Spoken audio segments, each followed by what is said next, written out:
Unbelievable. The Giants did it again for the second time in 3 days. They hit a 2-run walk-off home run, trailing by a run in the ninth inning. Just unreal. Brandon Crawford delivered the home run. Thairo Estrada, down to his last strike, got a triple that set it up. So we're going to get into the magic at Oracle Park and also where it leaves the Giants next.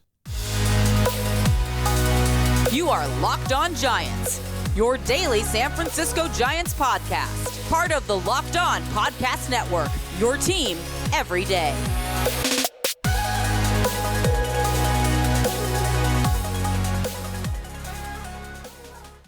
Hello and welcome to Locked On Giants, part of the Locked On Podcast Network, where it's your team every day. My name is Ben Kaspick, and on the show we provide daily episodes Monday through Friday, talking about the San Francisco Giants in a way that's data-driven and rational, but also simple, passionate, and accessible to all. I'm a former contributor for the baseball statistics and analysis websites Beyond the Box Score and Rotographs. I've been podcasting about the Giants since 2015, and I'm a lifelong fan. Thank you for making Locked On Giants your first listen every day. We're free and available wherever you get podcasts.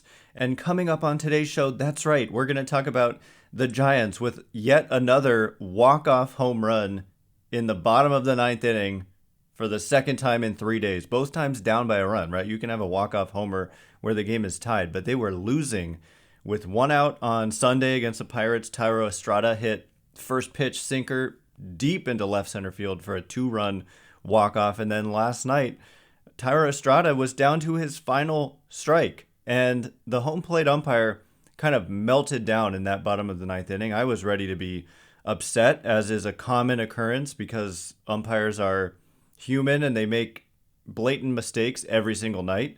And to start the inning, there was a pitch to Evan Longoria that was called a strike. It was way off the plate, and it completely changed the whole at bat.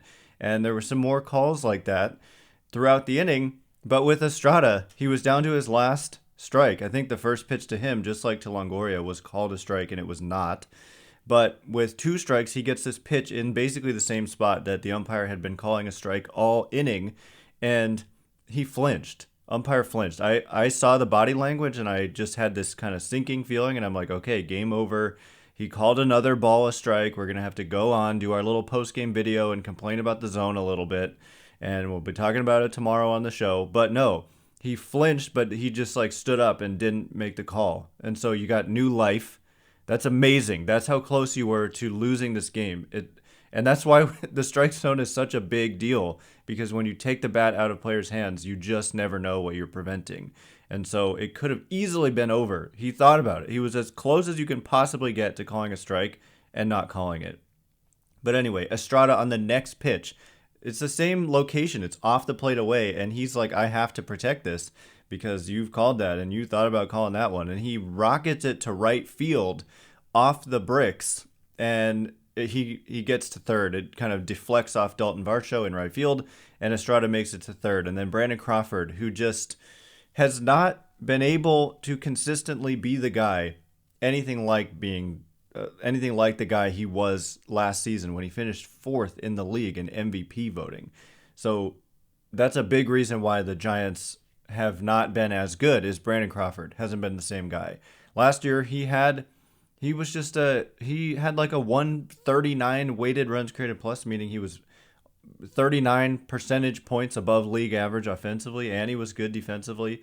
But anyway, he channeled that MVP form in this at-bat in the ninth. And he said it after the game that he has felt much better since coming off the IL. And I feel like I've seen it with his swing. He's taking balanced swings. He looks a little more comfortable in the box, and he's had some good rips at some pitches, but he's fouled them off a lot of the time. And it was true last night as well, but he finally connected, and it was at the biggest, most important moment. Like, he picked the best possible moment to come out of it and get the results that matched up with how he was feeling. He says he's felt really good since coming off the IL. So he rockets I don't have the exit velo on it, but a shot to dead center field over the fence. And it's just unbelievable that they've got 2 of these in 3 days. They went a very long time.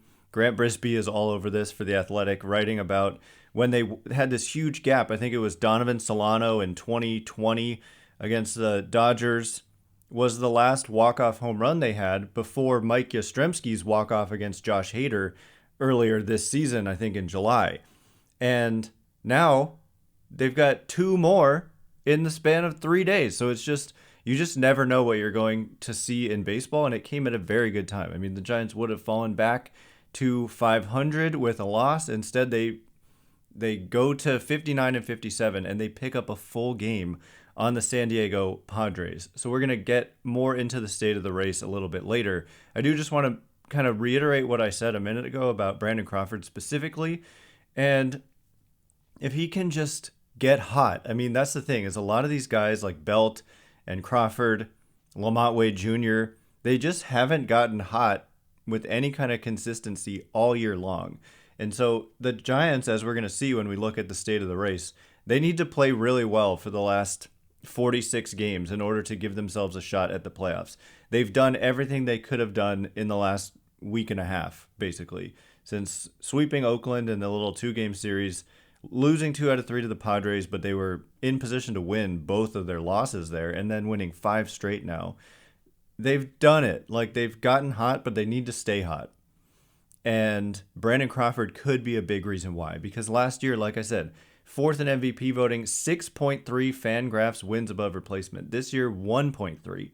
So obviously the season's not over, but nowhere near that same level. He's got an 87 weighted runs created plus this year. His career is 97. So he's underperforming not just last year, but his career norms, which I don't think, I mean, on the one hand, he's 35, and so you expect some age-related decline, I suppose. But at the same time, he was able to turn back the clock last year. And so I'm not saying he's going to turn into an MVP candidate down the stretch here, but if he can just be even like he was in 2020 when he was about 10 points above league average by weighted runs created plus, that would be huge. And just to stay on the field and provide that stabilizing defense, their defense has been better in this stretch. I mean, go figure, right? They finally start playing well. Not shocking that the defense hasn't been a disaster like it was for so much of the season up until recently.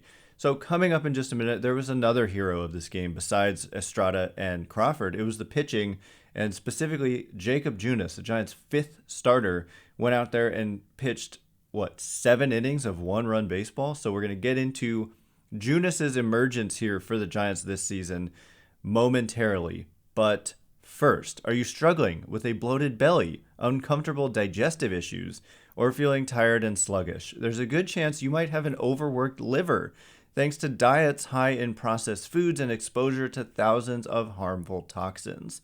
The solution: you need to cleanse and gently detoxify your liver. That's where Liver Health Formula from Pure Health Research can help.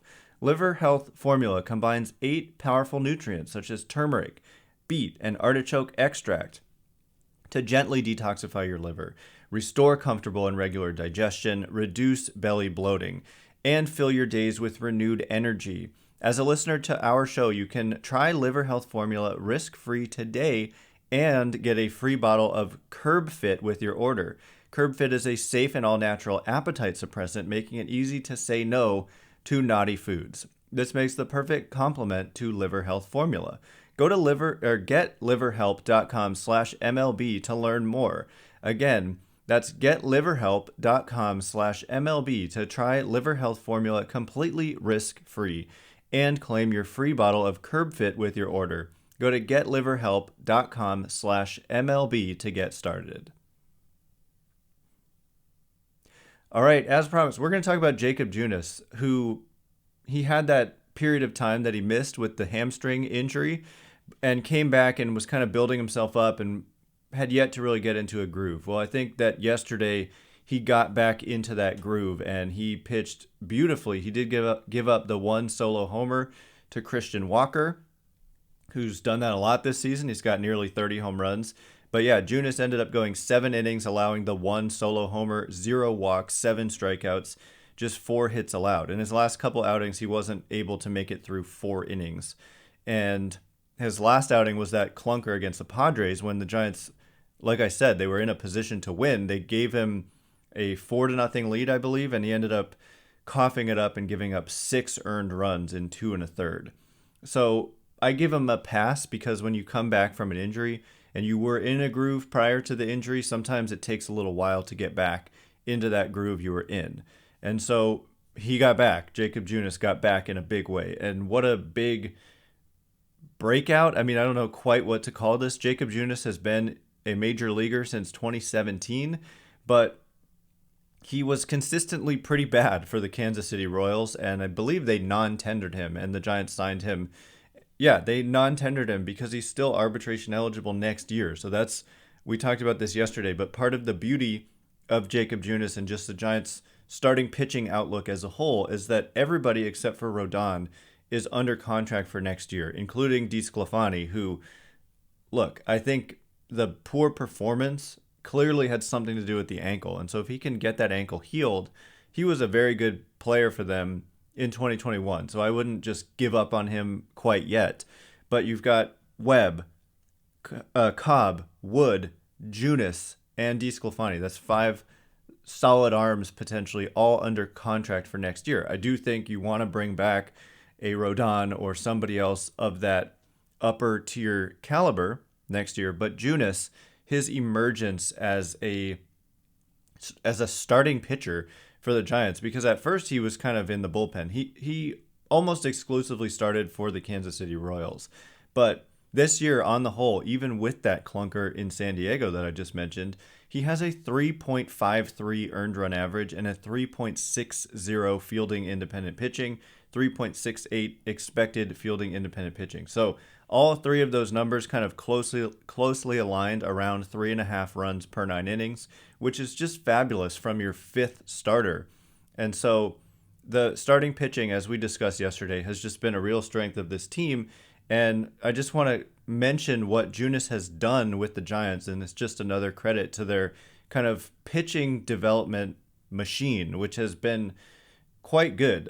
The hitting, with when we mentioned Crawford and Belt like not being the same as last year, the hitting development was like almost more impressive than the pitching. When you look at a guy like Kevin Gausman, who wasn't this good before he came to the Giants, and they helped him be the best version of himself, and DeSclafani, Wood, Cobb, you could argue, but it's kind of taken a step back, the hitting side. Anyway, Junis is the latest success story for the pitching development machine.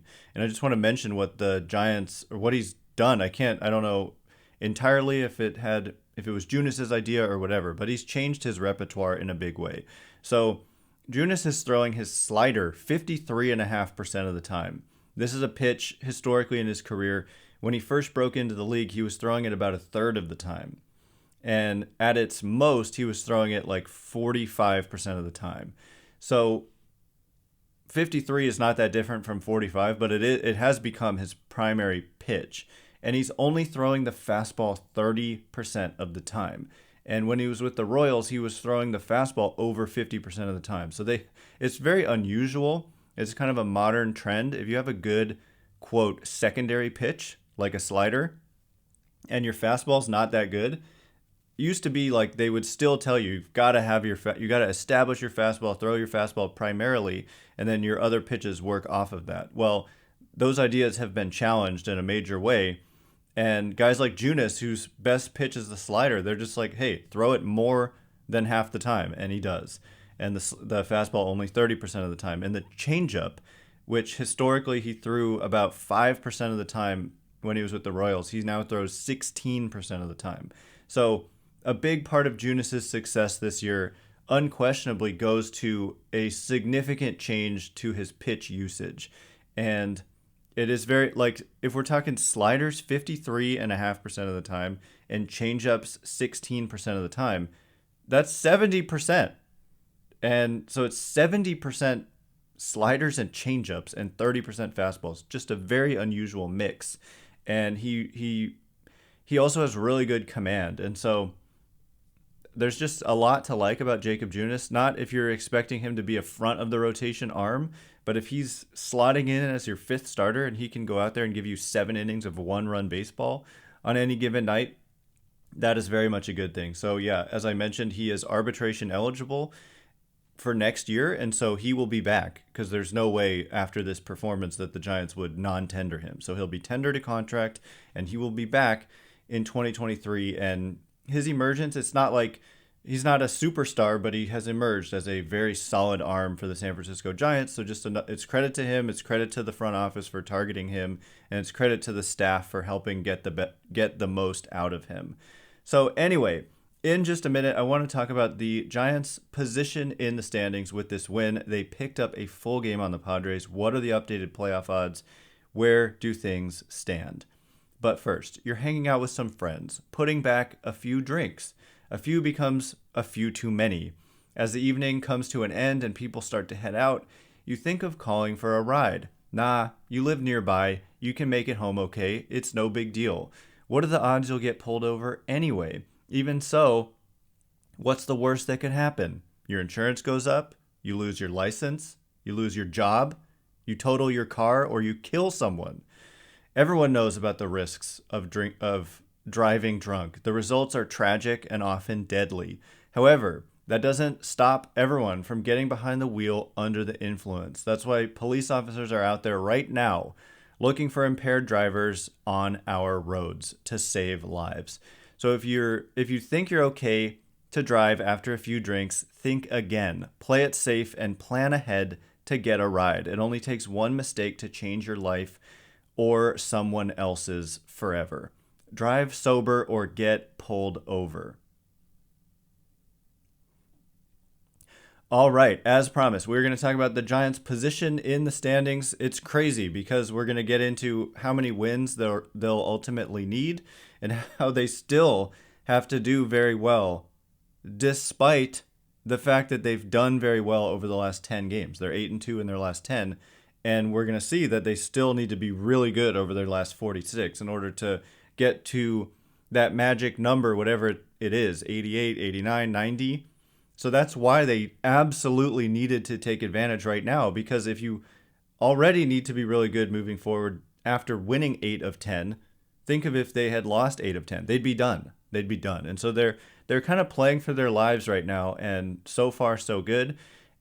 They got to Merrill Kelly. I should at least mention his name. Merrill Kelly is just an absolute menace to the San Francisco Giants right now, and they need to figure him out at some point, but thankfully, apparently they didn't need to last night. Because of Junis and because of the bullpen, scoreless innings by Alex Young, who's continued to be solid for the Giants, and John Brebbia set the stage for the Giants to be able to come back. To only hold them to one run was just enormous. So that was great to see. And with getting Merrill Kelly out of the way, now it's Zach Davies tonight, just a very different type of arm and someone who the Giants should have a better chance of having success against, with Carlos Rodon back on the mound and Logan Webb the day after that against Zach Gallen. So Gallen will be tough. Davies can be frustrating because he's kind of a command specialist and softballer, but Giants should have a pretty good shot tonight to go 3-0 so far in this series. And if you're 3-0, then you start getting greedy and thinking about a sweep, and that would be exciting. But one game at a time, of course. So with the win, as I mentioned, the Giants are 59-57. They improved their run differential to plus 25, which has an expected record of 61-55. So man, I would really like them to actually be 61-55, even though it's just 2 games better than they are right now at 59-57. They would be in a much better position. And actually, the Padres' run differential suggests a record of 64-55. Note that that's the same number of losses, and so you'd be tied in the loss column if you were performing up to your run differential per MLB. So in reality, though, the Padres are 65-54. They have become that third wildcard team. Phillies keep winning, so they're actually a game and a half up on the Padres now. So moving forward, for now, the Padres are clearly the team to be watching when you're scoreboard watching and looking for the Giants to make a move. If the Padres lose and you win right now, you're gaining a full game. And notably, the Brewers are sandwiched between the Padres and the Giants. So the Giants would have to pass both of these teams in order to move back into a playoff position. Giants are only 4.5 games out of a playoff position. Just a few days ago, they were 7.5 back. So it just goes to show you can make a move. Like if you just keep winning games, take care of your own business, these other teams can lose. Like the Padres are losing to the Marlins. They lost some games to the Nationals. They lost Fernando Tatis Jr. I'm not sure we even mentioned that on the show, but to a PED suspension, and the psychology, the hit that can take on your team can be big. And so, yes, they have Juan Soto and Josh Bell and Brandon Drury and Manny Machado and on and on and on, but they have yet to kind of get over the hump and do this over a full season. I mentioned it at the time that they got Soto, but they have a history of kind of late season collapses, including last year. And so I'm not saying that's going to happen again, but I am saying it's baked into their collective consciousness that maybe there's some pressure, and they were expecting to get Tatis back, and then it's just what a letdown. Your superstar, young, mega talent goes down, and not just goes down, but goes down for PEDs. It's quite a blow to the psychology. So anyway, Giants are just 4.5 back of that team, and Fangraphs lists the Giants' playoff odds only at 7.1%. But this is the position they were in not long ago, where it's liable to take off in either direction here in the next few days. Like if you can just keep your foot on the gas, and if the Padres lose a few more times, all of a sudden this is going to skyrocket. And likewise, if you lose 4 in a row and the Padres win 4 in a row, it's going to plummet to around 0. So it's kind of do or die time, even though there's 46 games left for the Giants. So with 46 games left, it's not clear what the number will be that it will take to make it in as the third wildcard team. Obviously, you'd ideally like to not be the third wildcard team and keep moving on up. You're not going to be the first. You're not going to catch the Braves, who are challenging the Mets for leading the division. They're 72 and 46. Giants are 12 games back of Atlanta, so that's not happening. But conceivably, you could possibly be that second wildcard team if everything goes right. But just to get in as the third wildcard team, it's probably going to take around 90 wins. I would say 88, maybe at a minimum. 87 probably won't get it done. So just to win 88 games, the Giants will have to go 29 and 17 the rest of the way.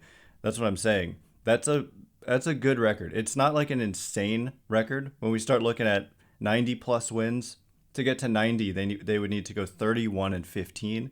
Win more than twice as many games as they lose for their next 46.